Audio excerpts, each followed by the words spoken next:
చెప్పాడమ్మా మాట 20 సంవత్సరాల ముందు చెప్పాడు. ఆ రోజు నుంచి మరలా అదే మాట కొరకు కనిపెడుతున్నాడు. ఎవరో తెలుసా? దేవుడు కనిపెడుతున్నాడు. నీకు ఒక చిన్న సందర్భం చెప్తాను, ఇది చాలా అవసరమైన విషయం. 20 సంవత్సరాల పాటు దేవుడిచ్చిన మాట నెరవేర్చడానికి కనిపెడుతూనే ఉన్నాడు. యాకోబు మాత్రం కనిపెట్టలేదు. యాకోబు కనిపెట్టలేదు.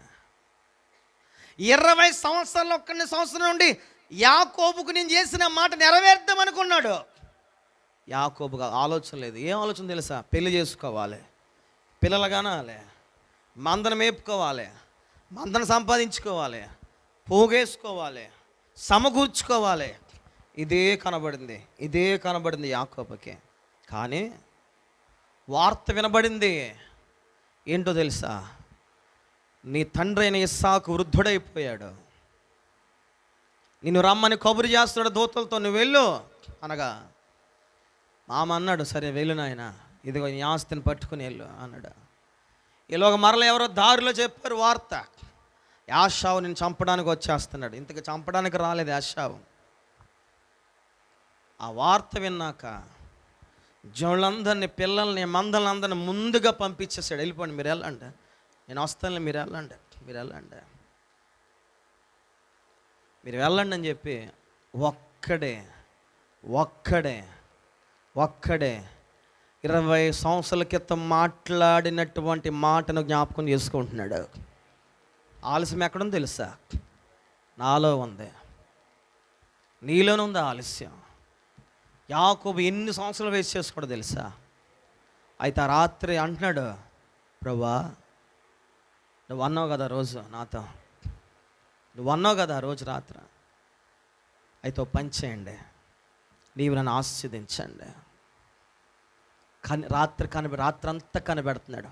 ఒక కావలివాడు కనిపెట్టినట్లుగా యాకోబు కనిపెడుతున్నాడు. అది నాన్న దేనికయ్యా? నీ ఆశీర్వాదం నాకు కావాలి. ఎవరు ఆశీర్వాదం కావాలి? చెప్పండి, ఎవరు ఆశీర్వాదం? దేవుడు అన్ని విధాలుగా కుటుంబాలుగా దేవుడు కట్టాడు యాకోబుని. కానీ ఇప్పుడు కావలసి వచ్చింది ఎవరిదంటే దేవుని ఆశీర్వాదం కావాలి. ఒక నరుడితో ఏమైంది? అక్కడ పోరాటం జరిగిందంట. యాకోబు ఒక నరుడితో రాత్రంతా ఏం చేయాడు తెలుసా? పోరాడాడు. పోరాటం. అతను అంటున్నాడు, పగలైపోతుంది, వెలుగైపోతుంది, నేను వెలుగులో ఉండలేను. ఈ లోకంలో ఉన్న మనుషులు వెలుగులో ఉన్నట్లుగా దైవాన్ని వారు చూడలేరు. చీకటి దైవాన్ని వారు చూడగలుగుతారు తప్ప నిజమైన వెలుగును నన్ను వారు చూడలేరు, చూచిన వారు కనిపెట్టలేరు. వారిలో మార్పు రాదు. యాకోబు నన్ను విడిచిపెట్టు, నేను వెళ్ళాలి. యాకోబా నేను వెళ్ళిపోవాలి, ఇక్కడి నుంచి నన్ను విడిచిపెట్టు. యాకోబు అంటాడు, అయ్యా వెళ్ళిపోతే కానీ ఒక్కటి నేను ఎక్కలేంది, అది ఎత్తైనది నా ముందు ఉంది, అది ఎక్కాలంటే, అది నేను వెళ్ళాలంటే నీవు నన్ను ఆశీర్వదిస్తేనే తప్ప విడిచిపెట్టను. ఏం చేస్తున్నాడంటే, గట్టిగా చెప్పండి మాట, నీవు నన్ను ఆశీర్వదిస్తేనే తప్ప నా వల్ల నేను విడిచిపెట్టను. నేను విడిచిపెట్టను. విడిచిపెడితే ఎలాగా? ఈ రాత్రి కోసం చాలా దినాలు నేను కనిపెట్టాను. విడిచిపెట్టడానికి కాదు నేను వచ్చింది, నేను పోగొట్టుకోవడానికి కాదు నేను వచ్చింది. ఏది ఏమైనా నువ్వు నన్ను కొట్టేశాడు దేవుడు. ఆల్రెడీ ఇలా కొట్టాడు, తోడగొట్టు మీద ఏమైపోయింది? నరం జారిపోయింది. ఇలా నడుస్తున్నప్పటికీ యాకోబు చూసారా, ఇలా నడుస్తున్నాడు. పర్లేదు నాయన, విడిచిపెట్టొద్దు. కాలు పట్టేసుకున్నాడు, చేతులు పట్టి మనిషి వదులుతలే, ఇలా కాళ్ళు పక్కకు పడిపోయినా ఏం చేద్దాం, దాన్నే లాక్కుంటా నీవు నన్ను ఆస్వాదిస్తేనే తప్పు, నేను విడిచిపెట్టను నాయన. ఏం పోరాటం అండి ఆ పోరాటం. నువ్వు కనిపెడుతూ నీకు వచ్చు కానీ పోరాడుతూ నీకు వస్తుందా? నువ్వు ఆశించడం తెలుసు కానీ పోరాటం నీకు తెలుస్తుందా? అడుగుతూ వెళ్ళిపోతున్నావు కానీ యాకోబుల బలహీనమైన వెంటాడగలుగుతున్నావా దేవుణ్ణి? దేవుడు కొన్నిసారి పరీక్షిస్తాడు. నేను నీ బలహీనతల్లో బలపరచడానికి పరీక్షిస్తాడు. కృంగిపోయిన హృదయంలో నుండే నువ్వు లేవనెత్తుతావని దేవుడు పరీక్షిస్తూ ఉంటాడు. పౌలు గారు అన్నాడు, ఏమాట తెలుసా? నేను ఎప్పుడు బలహీనో ఇంకా అప్పుడు బలవంతుని అయిపోతాను. ఆమేన్, హల్లెలూయా. క్రైస్తవులు ఎలా ఉండాలి తెలుసా తల్లి? ఎప్పుడు బలహీనమో నిజంగా చెప్తున్నాను, అప్పుడే మనం బలవంతులం. ఉదయం తల తిరిగిపోతుంది నాకు, వంటగదిలోకి వెళ్తే ఆవిడ చెప్తుంది నాకు తల తిరిగిపోతుంది. నేను అది చెప్దాం నేను వచ్చాను అంటున్నాను. పడుకుని ఉన్నాను అలా మంచం మీద, రకరకాలుగా ఉంది, మామూలుగా లేదు.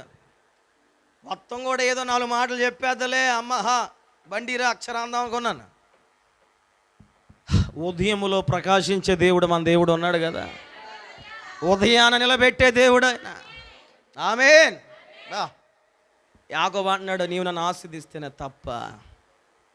నిజంగా మీరు గుర్తు చేసుకోండి, తోడ గూటు ఏమైపోయింది తెలుసా? వసిలిపోయింది. ఆయన యాకోబుకి ఏంటంటే, నేను ఎక్కలేను, నేను విడిచిపెట్టేస్తే నేను ఎక్కలేను, ఆయన అది ఎత్తుకుంది నాయన, నన్ను ఆస్వాదించువా ప్రభువా. సరే సరే, నువ్వు ఇంతలా అడుగుతున్నావు కదా, నీ పేరేంటి? నీ పేరేంటి? నీ పేరేంటి? మన పాస్టర్ గారు ఒక మంచి వివరణ ఇచ్చాడు, నాకు అది చెప్పాలనిపిస్తుంది మీతో. ఇదే సిచ్యువేషన్, నీ పేరేంటి యాకోబు అనే సిచ్యువేషన్ యాకోబు జీవితంలో వచ్చింది మొదట. ఎప్పుడో చెప్పండి. తండ్రి దగ్గరికి వెళ్ళాడు.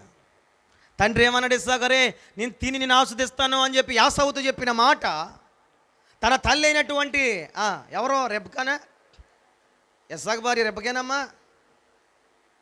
అవునా కాదా? రెబ్కానా కాదా?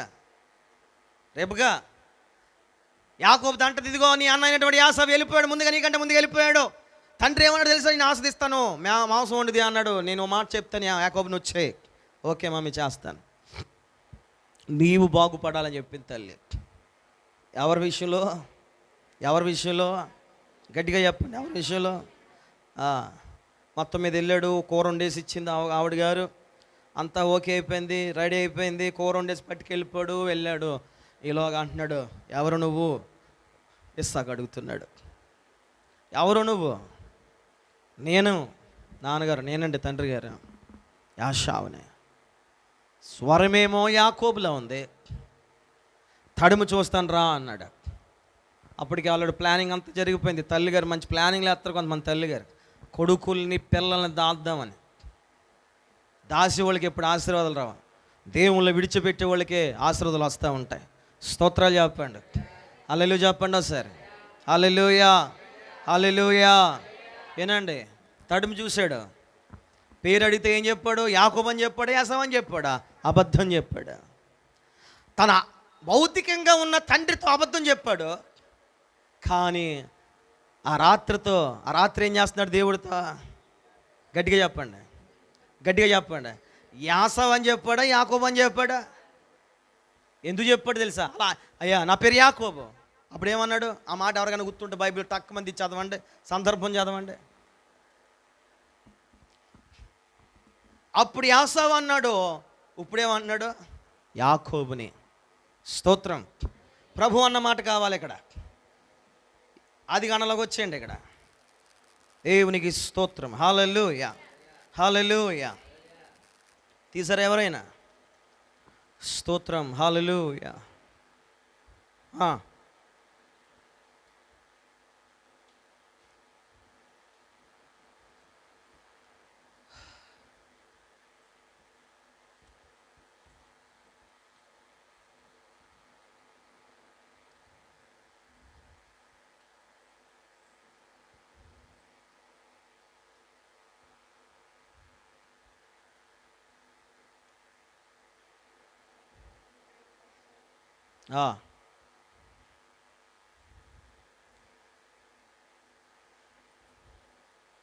అక్కడ ఉంది, అది వాక్యం చూపించండి.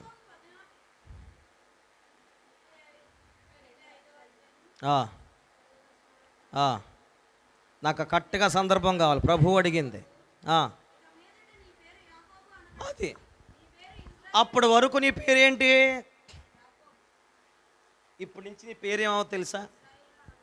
అప్పుడు నువ్వు మోసగాడు. యాకోబు అనే మాటకు అర్థం ఏంటి? మోసగాడు. చెప్పండి, ఎవరితను? ఆ కావాలంత ఎలా బతికాడు ఇతను? మోసగాడిగా బతికాడు. ఇప్పుడు ఎందుకు మోసం చేశాడంటే తన పేరు దాచి చెప్పిన బట్టి మోసం చేశాడు. ఇప్పుడు దేవుని దగ్గర ఏం చేయడు, ఒప్పుకున్నాడు, నేను మోసగాడిని నాయన, నా పేరు యాకోబే. దేవుని దగ్గర ఒక మాట చెప్పనా, తన అతిక్రమములను దాచిపెట్టుకున్నవాడు వద్దులడు, దాన్ని ఒప్పుకుని విడిచిపెట్టువాడు కనికరం పొందను. చాలా మందిలో ఉన్న భయంకరమైన చీకటి పాపం ఏంటో తెలుసా? ఒప్పుకోపోవడం, ఒప్పుకోలేని స్వభావాలు, కళ్ళెదురుగా చూసిన ఒప్పుకోలేని స్వభావాలు. నేను అంటాను మాట చెప్పన, దేవుని దగ్గర ఒప్పుకుని మార్పు చెందాలి. ఎవరి దగ్గర తల్లి? గట్టిగా చెప్పండి, ఎవరి దగ్గర? కొంతమందిలో ఈ స్వభావం ఉంటే నేను చెప్పనా, ఆ స్వభావం చేత నువ్వు ఎక్కలేవు. ఆ స్వభావాన్ని కానీ చంపుకుంటే నువ్వేం చేయగలుగుతావు? ఇక నుండి ఎక్కగలుగుతావు. వెలుగులో ఉన్న ఒక సూర్యుడు ప్రకాశించినట్లుగా దేవుడిని ప్రకాశింపజేస్తాడు. ఆమె చెప్పండి ఒకసారి. ఈ లోకంలో ఉన్న కొంతమందికి ఉన్న అలవాటు ఏంటంటే, చీకట్లో ఉన్న దానికి నమస్కారం చేస్తారు, వెలుగులో ఉన్న దానికి కూడా ఏం చేస్తారు? ఇలా కాలెట్టుకొని నమస్కారం. దేవుడు నేను ఎలా పెట్టాలనుకుంటున్నాడంటే, అలాంటి వారికి నిన్ను ఒక మంచి స్థానంలో పెడదాం అనుకుంటున్నాడు ఆయన. నిన్ను అది నీకు అర్థం కాదు, మనకు అర్థం కావట్లే. యాకోబు అన్నాడు, నా పేరు యాకోబు ఆయన ఒప్పేసుకున్నాడు. ఒప్పేసుకుంటే ఏం జరిగింది తెలుసా? ఇక నుండి నీ పేరు, నీ బతుకు మోసబతుకు కాదు. ఎందుకంటే ఈ రాత్రి నా యొద్ద వచ్చి నువ్వు కనిపెట్టావు, నన్ను పట్టుకున్న బలంగా, నేను కొట్టినా, నేను హెచ్చరించినా నిన్ను వదలలేదు. అయితే ఇక నుండి నీ పేరు ఇజ్రాయేలు. ఇజ్రాయేల్ అనే మాటకు అర్థము ఆస్వాదించబడిన వాడు. ఆమె చెప్పండి ఒకసారి, గట్టిగా చప్పట్లు కొట్టండి ఒకసారి. హల్లెలూయా, హల్లెలూయా, హల్లెలూయా. నేను మరల ఈ మాట చెప్తాను, గుర్తెచ్చుకోండి. నీ బ్రతుకు ఇంక ఎలా ఉండబోతుందంటే ఆస్వాదకరంగా ఉండబోతుంది. కానీ నువ్వు చేయవలసిన ఒకటే ఒక పని, ఎక్కలేనిది ఎత్తైనది ఎక్కడానికి ఒకటే దిక్కు, యేసయ్య దగ్గరకు వచ్చి పాదాలు వేయడం. ఏం చేయాలి? అన్నకు తెలిసింది నా వల్ల కావట్లేదు పిల్లగండం అని. ఏం చేసింది? నా వల్ల కాంది ఏదైతుందో అది యేసయ్య వల్ల అవుద్ది. చెప్పండి. డాక్టర్ వల్ల కాంది, లాయర్ల వల్ల కాంది, ఇంకా చెప్పండి, ప్రభుత్వ అధికారుల వల్ల కాంది. ఎవరి వల్ల అవుద్ది? కేవలం యేసయ్య వల్ల మాత్రమే అవుద్ది. ఆమేన్, హల్లెలూయా. ఎవరి వల్ల అవుద్దమ్మ చెల్లి, తమ్ముడా? ఎవరి వల్ల అవుద్ది? యేసయ్య వల్ల అవుద్ది. స్తోత్రాలు చెప్పండి. ఇంకా కొన్ని మాటలు చెప్పాలనుకుంటున్నాను, కానీ దేవుని చిత్తమైతే రాత్రి కూడా ఈ మాటలను కంటిన్యూ చేస్తాను. అయితే నేను ఒక మాట చదివేసి నేను ముగించేస్తాను. మరలా రండి, 131 కీర్తనలోకి రండి. 131 కీర్తనలోకి రండి. ఇక్కడ మరలా 6వ వచనం ఒకసారి కంటిన్యూ చదవండి. మరలా అంటున్నాడు, కావలి వారు ఉదయం కొరకు కనిపెట్టినట్లుగా దేవా ప్రభువా నా ప్రాణము ప్రభువు కొరకు కనిపెడుతుంది. రిపీటెడ్. నేను మరలా చెప్తున్నాను, నీ ప్రాణం ఎవరి కొరకు కనిపెట్టాలో తెలుసా? దేవుని కొరకు. ఆమెను చెప్పండి ఒకసారి. ఎవరి కొరకు? దేవుని కొరకు కనిపెట్టే వారికి ఉండవలసినటువంటి కొన్ని యోగ్యమైన లక్షణాలు ఉన్నాయి. ఏమిటంటే, నిన్ను వలే నీ పొరుగువాడిని ప్రేమించాలి. రెండో మాట, అందరికంటే నీవు మొదటిగా దాసుని స్వరూపం ధరించుకోవాలి. ఇది హెచ్చించబడే అనుభవం. పేతురు గారు అన్న మాట చెప్తున్నాను, నా సొంత మాట కాదు. ఇదిగో, దేవుడు మిమ్మల్ని తగిన సమయం హెచ్చించినట్లు ఆయన బలిష్టమైన రెక్కల క్రిందన దీన మనస్కులే ఉండండి అన్నాడు. నువ్వు కనిపెట్టేదే నీ జీవితంలో హెచ్చుబడే పరిస్థితి. నువ్వు ఆశించేదే నీ జీవితంలో హెచ్చింపబడే పరిస్థితి. ఆ హెచ్చింపబడే పరిస్థితికి వెళ్ళాలంటే ఈ రోజున దేవుని యొక్క రెక్కల క్రింద ఎలా ఉండాలి తెలుసా? దీన మనస్కులై ఉండాలి.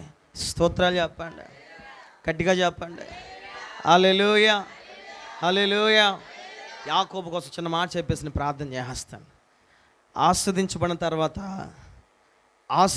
తర్వాత యాకోబు ప్రయాణం చేస్తూ వెళ్ళిపోతున్నాడు. ఎదరికి ప్రయాణం చేస్తూ వెళ్ళిపోతుంటే అన్నయ్య యాసావు ఎదురొచ్చాడు. ఎవరు ఎదురొచ్చారు? అన్నయ్య యాసావు కోసం ఏం తెలిసింది ఇతనికి వార్త? చంపడానికి వస్తున్నాడు జనులు తీసుకుని. వాస్తవంగా అది కాదు. అన్నయ్య యాసావు దగ్గరికి వచ్చేసరికి ఆశీర్వాదం అనగా మారు మనసు పొందినోడు, దేవుని చేత ఒడంబడికలో ఉన్నవాడు, జీవితాన్ని మార్చుకున్నవాడు ఏం చేశాడంటే యాసావు నుండి పారిపోవడం నేర్చుకోలేదు అతను.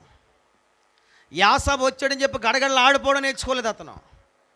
యాసావు వచ్చాడు చంపేస్తాడని చెప్పి ముందుగా వెళ్ళి అతను చంపేయడానికి ప్రయత్నం చేయలేదు ఇతడు. ఏం చేశాడో తెలుసా? యాసావు ఇంకా అక్కడ దూరంగా ఉండగానే, గుర్రం మీద దిగుతుండగానే మాటికి నడుస్తూ సాగిలపడుతూ మరలా లేచి, మరలా సాగిలపడుతూ మరలా లేచి, మరలా సాగిలపడుతూ మరలా లేచి తన అన్న యొద్దకు వెళ్ళేసరికి అన్న కౌగిలించుకున్నాడు. ఆమేన్. సాగిలపడడం చాలామందికి ఇష్టం లేదు. రోజున తగ్గించుకోవడం చాలామందికి ఇష్టం అవ్వదు. ఓ మాట చెప్పనా, తన ప్రవర్తన మంచిదైతే దేవుడు తన శత్రువుల సహితము మిత్రులుగా చేస్తాడన్నాడు బైబిల్లో. తన ప్రవర్తన, తన నడవడక మంచిదైతే తన శత్రువుల సహితము దేవుడు ఏం చేస్తాడు తెలుసా? మిత్రులుగా చేస్తాడు. శత్రువులు ఎక్కువైపోతున్నారంటే నీ ప్రవర్తనలో పరిస్థితి బాలే. నేను చెప్తుండే మాట గుర్తెట్టుకో. నేను కాదు, దేవుడు వాక్యం చెప్తుంది మాట గుర్తెట్టుకో. నాకు వాళ్ళ శత్రువులు అనుకుంటున్నావా? ప్రవర్తన బాలే. నీ ప్రవర్తన యెహోవా దృష్టికి అనుకూలమైతే నీ శత్రువుల సైతం దేవుడు ఏం చేస్తాడు? కొద్ది రోజులకి మిత్రులుగా చేసి పాడేస్తాడు. యాషావులో ఉన్న మాట చెప్తున్నాను అంటే ఒక పోరాటంలో వ్యక్తిలో ఉన్నటువంటి లక్షణాలు చెప్తున్నాను. మొట్టమొదటి మనకు ఉన్నట్టు ఏంటి తెలుసా? కనిపెడుతున్నాం కదా. గట్టిగా చెప్పండి, ఏం చేస్తున్నాం? కనిపెడుతున్నాం. మరలా రిపీట్ చేయండి ఒకసారి. మరలా రిపీట్ చేయండి గట్టిగా మాట్లాడాం అందరం. ఏం చేస్తున్నాం?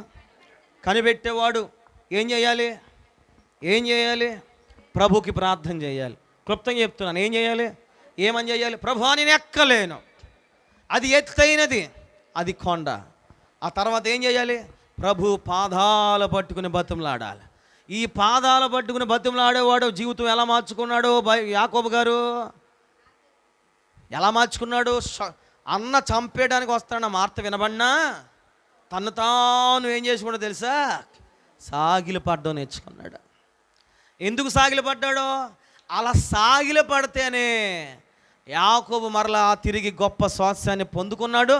యాసావు సంతతి బైబిల్ గ్రంథంలో దీవించబడినట్లు కనబడలేదు, కానీ యాకోబు సంతతి మాత్రం దీవించబడినట్లు బైబిల్లో ఇప్పటికీ చరిత్రలు అదే కనబడుతూ ఉంది. నేను ఇక్కడితో ముగిస్తాను, సాయంత్రం మాట్లాడతాను. అయితే చిన్న ప్రశ్న, కనిపెట్టడం బాగానే ఉంది, ఎలా ఉంది? తర్వాత నెక్స్ట్ స్టెప్స్ ఎలా ఉన్నాయి మనలో? ఈరోజు ప్రభు ఆశిస్తున్నాడు నీ విషయం, నా విషయంలో. ఉదయం వెలిగే నక్షత్రములే ప్రభు మనల్ని చేద్దాం అనుకుంటున్నాడు. అలా నీవు ఉంటే ఒక్క నిమిషం లేచి నిలబడి ప్రార్థన చేద్దాం. ఈరోజు ఇప్పుడు నువ్వు చేయవలసింది ఒక బలమైన ప్రార్థన వచ్చాయి. నామకార్థమైన ప్రార్థన కాదు. దేవుడు మనతో మాట్లాడాడు, నీతో నాతో మాట్లాడు అనుకుంటే ఒక బలమైన ప్రార్థన చేయాలి. నోరు తెరిచి ప్రార్థన చే దేవుని దగ్గర. ప్రభువా నన్ను వెలిగింప చేయండి. ప్రభువా నన్ను చీకట్లో వెలిగేవాడిగా కాక నీతు సూర్యుని నీ రెక్కల క్రింద ఉదయం వెలిగించే వారముగా ఉండడానికి సహాయం చేయండి.